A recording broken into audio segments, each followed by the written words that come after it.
Dalam Kamus Besar Bahasa Indonesia atau KBBI disebutkan bahwa integrasi adalah pembaruan sesuatu hingga menjadi kesatuan yang utuh dan bulat. Kita dapat menyimpulkan bahwa integrasi sosial adalah proses penyesuaian unsur-unsur yang berbeda dalam masyarakat sehingga menjadi satu kesatuan. Unsur-unsur yang berbeda tersebut dapat meliputi perbedaan kedudukan sosial, ras etnik, agama, bahasa, kebiasaan, sistem nilai, dan norma. Michael Bainton mendefinisikan integrasi sebagai suatu pola hubungan yang mengakui adanya perbedaan ras dalam masyarakat, tetapi tidak memberikan fungsi penting pada perbedaan ras tersebut. Menurut William F. Cockburn dan Meyer Nimkov, syarat terwujudnya integrasi sosial adalah sebagai berikut. 1. Anggota-anggota masyarakat merasa berhasil saling mengisi kebutuhan di antara mereka. 2. Masyarakat berhasil menciptakan kesepakatan atau konsensus bersama mengenai norma dan nilai-nilai sosial. 3. Norma-norma dan nilai sosial itu berlaku cukup lama dan tidak mudah berubah. Suatu integrasi sosial dapat berlangsung cepat atau lambat tergantung pada faktor-faktor berikut. 1. Homogenitas kelompok. 2. Besar kecilnya kelompok. 3. Mobilitas geografis. 4. Efektivitas komunikasi. Bentuk-bentuk integrasi sosial. Yang pertama, integrasi normatif. Integrasi normatif dapat diartikan sebagai bentuk integrasi yang terjadi akibat adanya norma-norma yang berlaku dalam masyarakat. Yang kedua, integrasi fungsional. Integrasi fungsional terbentuk karena adanya fungsi-fungsi tertentu dalam masyarakat. Sebuah integrasi dapat terbentuk dengan mengedepankan fungsi dari masing-masing pihak yang ada dalam sebuah masyarakat. Yang ketiga, integrasi koersif. Integrasi terakhir ini terbentuk berdasarkan kekuasaan yang dimiliki penguasa. Dalam hal penguasa menerapkan cara-cara koersif atau kekerasan. Proses integrasi dapat dilihat melalui proses-proses berikut. Yang pertama, akulturasi. Akulturasi adalah suatu proses sosial yang timbul manakala suatu kelompok manusia dengan kebudayaan tertentu dihadapkan dengan unsur dari suatu kebudayaan asing. Kebudayaan asing itu lambat laun diterima dan diolah ke dalam kebudayaan sendiri tanpa menyebabkan hilangnya unsur kebudayaan kelompok itu sendiri.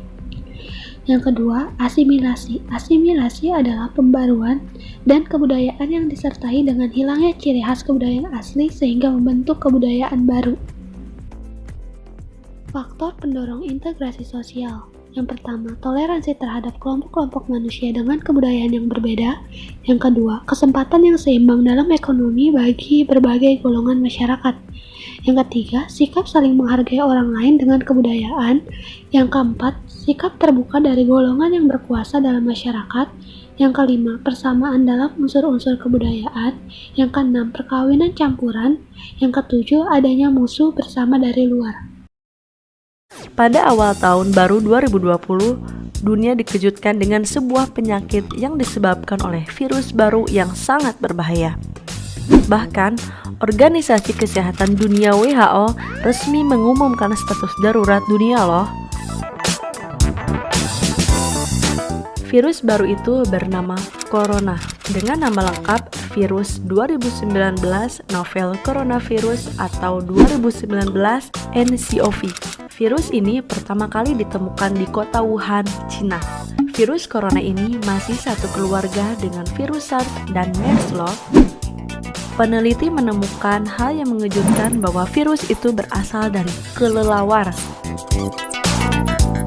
Bahkan, ada isu di sosial media ramai kalau virus corona ini adalah senjata biologis yang dikembangkan oleh Cina yang mengalami kebocoran di laboratoriumnya, sehingga menyebar dan menular ke warga sipil. Tapi atas isu ini, pemerintah Cina membantah loh. Data per tanggal 7 Februari telah dikonfirmasi ada 31.485 kasus yang terkait virus corona. Ternyata, virus corona menimbulkan infeksi sistem pernafasan.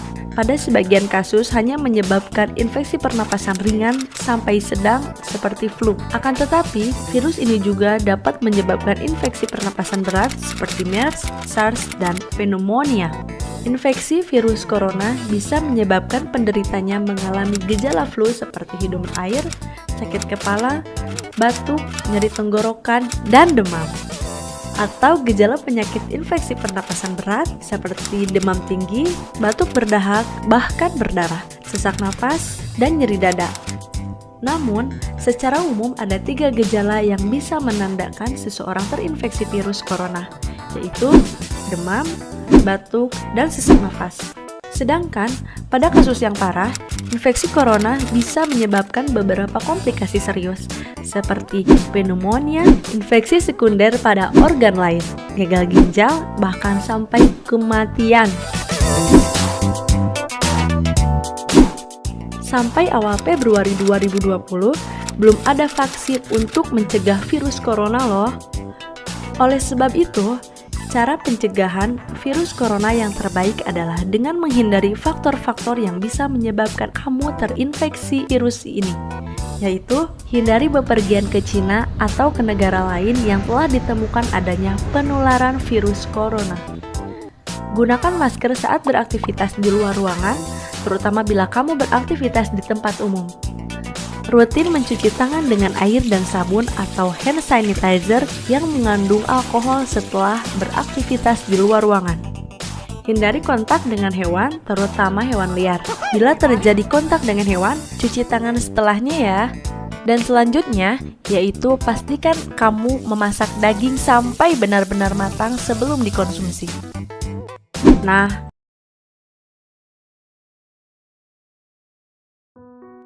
saat ini dunia tengah menghadapi wabah besar, yaitu virus corona.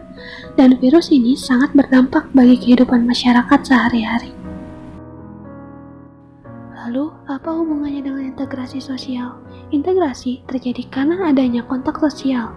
Sedangkan di saat adanya COVID-19, WHO mengajak semua orang untuk melakukan social distancing atau pembatasan sosial, dan pemerintah Indonesia sedang menerapkan itu. Karena di Indonesia sudah banyak yang positif terkena COVID-19, yaitu 10.118 orang. Dengan adanya wabah itu, integrasi sosial bisa menjadi terganggu atau rusak. Misalnya, ada penolakan jenazah positif COVID-19 di berbagai daerah. Namun, banyak yang menolak dengan alasan takut tertular COVID-19. Dengan banyak beredar berita tersebut, bisa kita lihat rusaknya integrasi yang terjadi di masyarakat. Di tengah pandemi COVID-19, masyarakat menjadi takut dan curiga.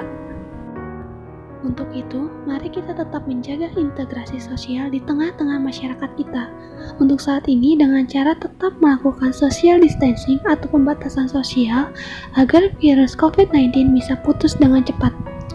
Kalau kita tidak mengikuti apa yang telah dianjurkan oleh pemerintah, maka semua akan menjadi sia-sia.